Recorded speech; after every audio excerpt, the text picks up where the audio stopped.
Oke, assalamualaikum warahmatullahi wabarakatuh. Baik anak-anak kelas 11 yang saya banggakan, hari ini kita akan belajar materi ekonomi pada bab yang ketiga. Nah, di sini akan membahas tentang ketenagakerjaan dalam pembangunan ekonomi. Oke, video ini untuk jilid yang pertama. Jadi untuk permulaan. Untuk tujuan pembelajarannya, di sini nanti anak-anak diharapkan bisa menjelaskan pengertian ketenagakerjaan, kesempatan kerja, tenaga kerja, dan angkatan kerja dengan benar. Kemudian menjelaskan permasalahan yang berkaitan dengan ketenagakerjaan dengan benar, dan menjelaskan upaya peningkatan kualitas tenaga kerja.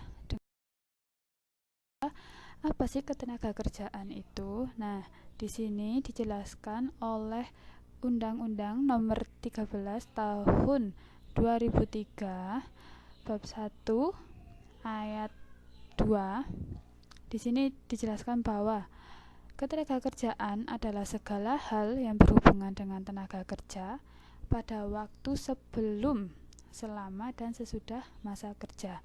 Jadi apapun yang kita bahas nanti mengenai tenaga kerja, entah itu saat dia sedang mencari kerja, sedang bekerja, atau setelah bekerja, itu nanti masuk pada kategori ketenagakerjaan.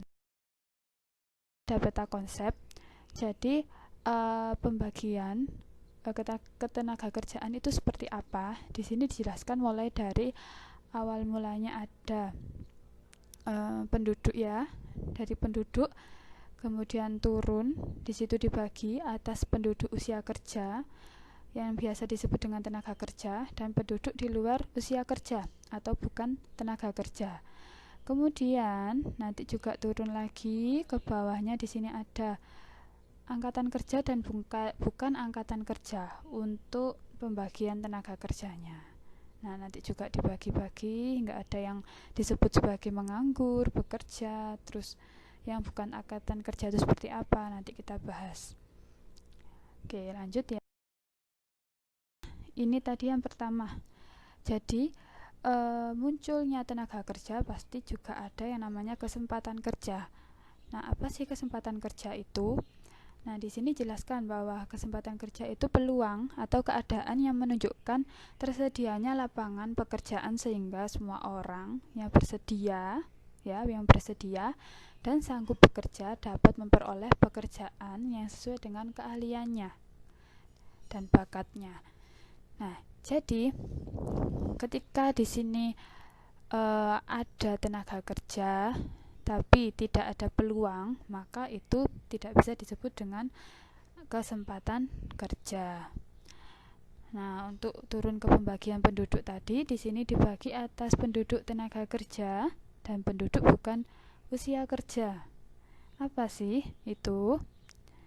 Nah, kalau yang tenaga kerja ini, dia merupakan setiap orang yang mampu melakukan pekerjaan guna menghasilkan barang atau jasa, baik untuk memenuhi kebutuhan sendiri maupun untuk masyarakat. Nah, ini dijelaskan juga dalam Undang-Undang Nomor 13 Tahun 2003.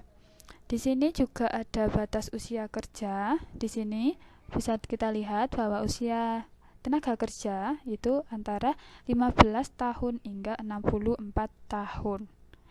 Nah, maka dari itu, penduduk bukan usia kerja berarti mereka yang tidak mampu, tidak mau bekerja meskipun ada permintaan kerja.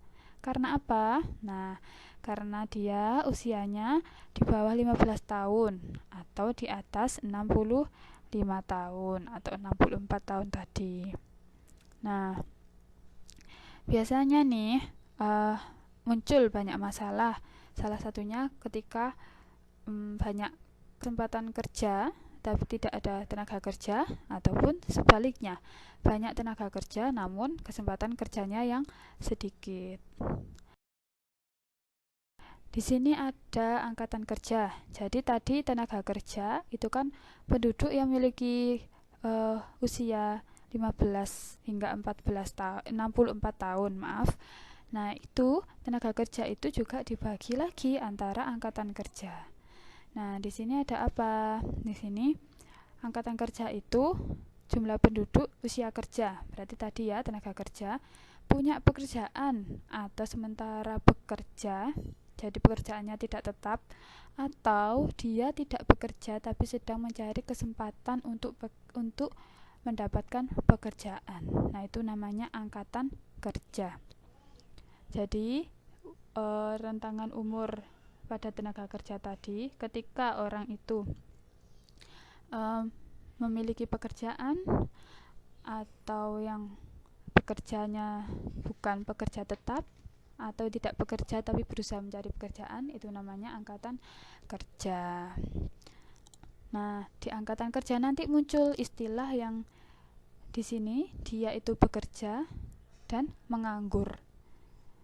Nah, itu seperti apa ya? Nih. Nah, kalau angkatan kerja ya, angkatan kerja yang bekerja berarti dia itu punya pekerjaan yang sudah diserap oleh permintaan kerja. Nah, permintaan kerja di sini bisa kita anggap sebagai instansi ataupun perusahaan. Nah, angkatan kerja yang bekerja ini juga dibagi lagi menjadi 2 golongan. Anak-anak jangan bingung ya. Jadi di sini dibagi lagi, ada yang bekerjanya penuh ya, full employment, yakni biasanya dihitung 35 jam dalam seminggu atau lebih dari 35 jam. Dan ada juga golongan angkatan kerja yang bekerja tapi tidak penuh atau setengah menganggur. Itu berarti jam kerjanya kurang dari 35 jam dalam seminggu. Nah, biasanya nih kayak orang yang sekolah disambi dengan bekerja misalnya, dan itu tidak full 35 jam dalam seminggu, itu biasanya disebut sebagai angkatan kerja yang bekerja tidak penuh. Nah, di sini kok ada angkatan kerja yang menganggur, itu yang seperti apa? Nah, dia angkatan kerja yang ingin bekerja tapi belum mendapat pekerjaan. Berarti ini tadi masuk ke definisi angkatan kerja yang tidak bekerja tapi sedang mencari kesempatan kerja. Jadi itu istilahnya adalah menganggur, angkatan kerja yang masih menganggur. Nah, itu tadi juga ada yang penduduk yang disebut sebagai angkatan kerja dan bukan angkatan kerja. Nah, ini kalau yang bukan angkatan kerja itu yang seperti apa? Mereka itu termasuk tenaga kerja. Ya kan, di atas tadi ada tenaga kerja dibagi menjadi angkatan kerja dan bukan angkatan kerja. Nah, tapi dia ini tidak bersedia untuk menerima pekerjaan meskipun ada perusahaan yang sedang mencari tenaga kerja. Nah, kenapa kok dia tidak bersedia untuk bekerja? Nah, di sini karena dia sedang sekolah atau sedang kuliah ataupun ibu rumah tangga atau orang yang sedang memiliki cacat mental. Nah, ataupun cacat fisik ya, sehingga orang-orang itu tidak produktif. Nah, itu termasuk dari bukan angkatan kerja. Anak-anak juga yang sedang sekolah sekarang itu termasuk dari bukan angkatan kerja. Nah, bisa dibedakan ya golongan-golongan tadi. Ini untuk jenis-jenis tenaga kerja. Nah, tenaga kerja tadi kan dia orang yang jenjang umurnya sekitar 15 hingga 64 tahun. Nah, untuk jenis-jenisnya di sini kita golongkan yang pertama berdasarkan kemampuannya.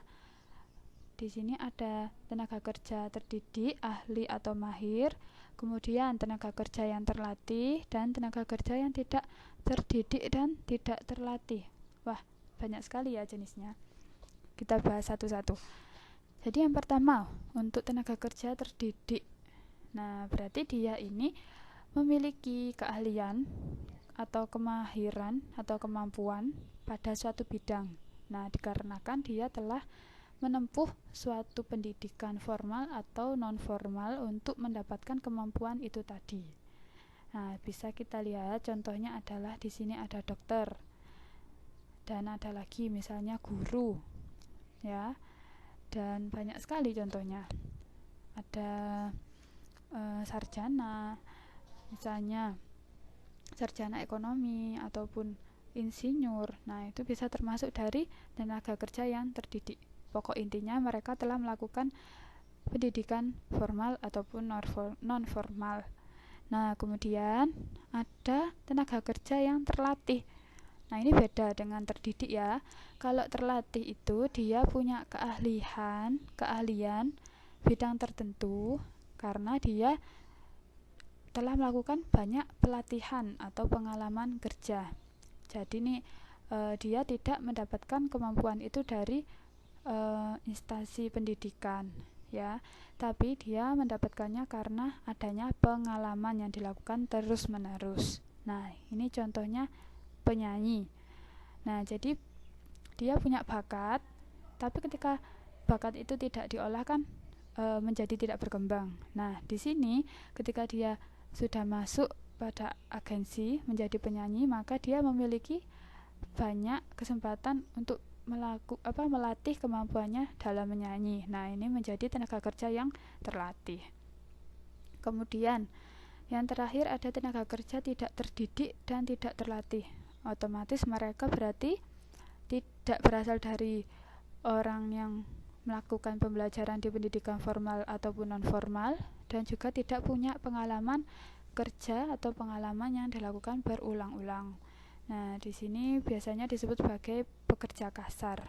Dia mengandalkan tenaganya saja. Contohnya adalah kuli bangunan, ya. Selain itu juga banyak sekali, ada tukang beca gitu kan, tukang angkut ataupun pembantu. Nah, itu termasuk dari tenaga kerja yang tidak terdidik dan tidak terlatih. Kemudian anak-anak di sini yang didasarkan pada status pekerjaannya. Nah, ada pekerja lepas, kontrak, dan tetap. Kalau yang lepas di sini juga bisa disebut sebagai pekerja bebas. Dia biasanya disebut freelance.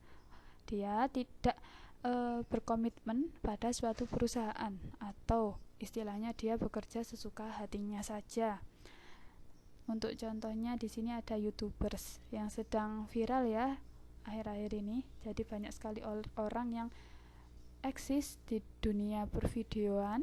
Akhirnya karena banyak yang nonton, banyak yang nge-like, banyak yang komen, banyak yang langganan, dia mendapatkan uang dari situ. Nah, biasanya didapat dari iklan ataupun endorse gitu kan. Itu dia tidak berkomitmen pada suatu perusahaan. Jadi dia upload video suka hati dan lain-lain. Ada juga misalnya di sini contohnya juga artis IG itu ya. Itu termasuk dari pekerja lepas. Ataupun orang yang mendirikan usaha, misalnya dia punya warung. Nah, warungnya tapi milik sendiri, punya tokonya punya sendiri, terus bahan-bahan yang diolah dikeluarkan dari uangnya sendiri, terus dia juga memasak sendiri. Nah, itu bisa jadi pekerja lepas. Oke, selanjutnya nih ada pekerja kontrak. Jadi dia dipekerjakan suatu perusahaan dengan jangka waktu tertentu. Biasanya ada perjanjiannya ya. Jadi dia hanya punya waktu tertentu untuk bekerja di perusahaan tersebut, tidak bisa lama-lama. Tapi ketika perusahaan punya kebijakan, biasanya dia bisa memperpanjang masa kerjanya. Nah, kemudian ada pekerja yang tetap. Jadi dia dipekerjakan oleh suatu perusahaan untuk jangka waktu yang tidak tertentu, istilahnya tidak terikat berapa tahun gitu ya. Nah, misalnya bisa kita lihat kalau di sekolah sendiri ada guru yang tidak tetap, ada guru yang tetap. Nah, guru yang tidak tetap itu biasanya guru yang masih kontrak. Nah, yang tetap biasanya dia sudah bekerja lebih dari masa kontrak kerjanya. Seperti itu. Untuk masalah yang ada dalam ketenagakerjaan ini sangat banyak.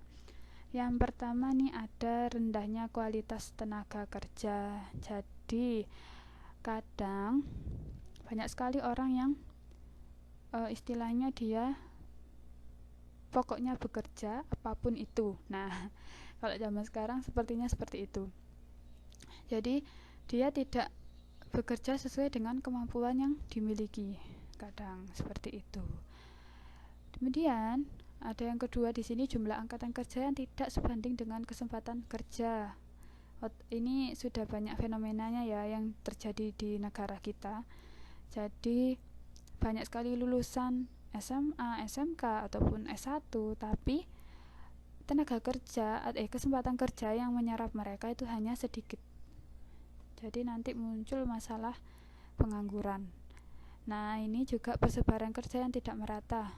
Biasanya banyak sekali orang-orang itu, kalau di Indonesia ya bisa kita contohkan, mereka menganggap kalau Pulau Jawa itu pusat segala-galanya. Jadi banyak sekali orang dari luar pulau, Kalimantan, Sumatera, Sulawesi, Papua dan lain-lain itu pindah ya mereka pindah ke Pulau Jawa berharap untuk bisa mendapatkan pekerjaan di sana, karena dia menganggap kalau di Jawa itu pasti banyak sekali pekerjaan, banyak sekali lapangan kerja atau kesempatan kerja. Nah, itu merupakan pikiran yang salah sehingga membuat persebaran kerja itu tidak merata. Nah, ini tadi masalah-masalah itu tadi akan menimbulkan pengangguran. Upaya meningkatkan kualitas tenaga kerja biar tenaga kerja itu sesuai atau baik dalam bekerja pada bidangnya. Nah, yang pertama ini bisa dilakukan oleh pemerintah, pihak swasta ataupun individu. Pemerintah bisa mengupayakan melalui pusat latihan kerja, peningkatan kualitas guru atau pengajar, peningkatan materi pembelajaran jadi untuk anak-anak yang masih sekolah sehingga bisa siap untuk kedepannya. Dan di sini ada juga yang namanya pemanfaatan media belajar yang lebih inovatif. Jadi media belajar itu ditingkatkan sehingga sumber daya manusia nanti yang dibentuk itu bisa juga meningkat. Nah, di sini kalau pihak swasta dia bisa membuka kesempatan magang. Jadi perusahaan di Indonesia ketika dia membuka kesempatan magang, maka dia juga memberikan kesempatan kepada calon tenaga kerja untuk bisa mempersiapkan dirinya dalam bekerja. Nah, itu biasanya banyak sekali ada di perusahaan Indonesia. Kemudian pihak swasta juga bisa meningkatkan kualitas mental dan spiritual. Jadi dia sudah memiliki karyawan gitu ya, sudah memiliki tenaga kerja, lalu mereka bentuk lagi kualitas mental dan spiritualnya, jadi bisa meningkatkan kualitasnya. Kemudian dia juga bisa melakukan seminar dan workshop. Nah, ini juga hampir sama dengan meningkatkan kualitas mental dan spiritual itu tadi. Kemudian apa yang bisa dilakukan oleh para individu untuk meningkatkan kualitas tenaga kerjanya? Jadi mereka harus membekali diri dengan hal yang dikehendaki perusahaan.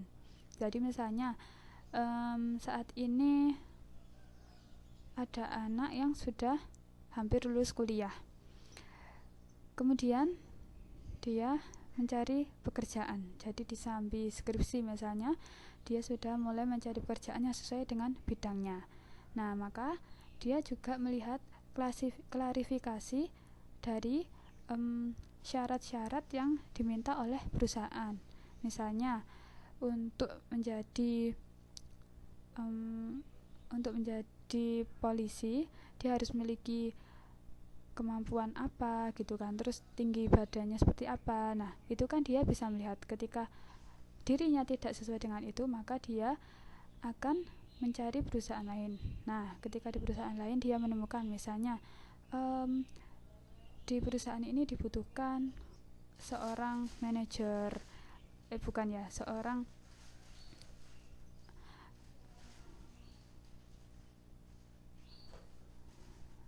Oke, misalnya di sebuah perusahaan diperlukan seorang akuntan, maka calon pekerja itu tadi harus meningkatkan kualitas dirinya dalam menghitung keuangan atau melakukan pembukuan seperti itu. Nah, biasanya juga bisa ditambahi dengan dia ikut kursus dan sebagainya. Kemudian menanamkan jiwa wirausaha. Jadi biasanya di sekolah-sekolah itu ada mata pelajaran kewirausahaan. Nah, itu bisa membentuk calon tenaga kerja atau calon pekerja itu bisa mempunyai jiwa-jiwa wirausaha yang nantinya dia bisa mandiri dalam bekerja jika semisal kesempatan kerja itu sangat sedikit. Nah, seperti itu. Oke, jadi sudah habis anak-anak. Itu tadi materi awal kita tentang ketenaga kerjaan. Jadi pengenalan tentang ruang lingkup ketenaga kerjaan disertai dengan gimana sih masalah-masalah yang muncul dan bagaimana juga cara meningkatkan kualitas tenaga kerja. Semoga bermanfaat.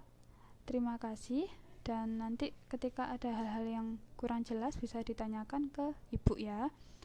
Oke, terima kasih. Assalamualaikum warahmatullahi wabarakatuh.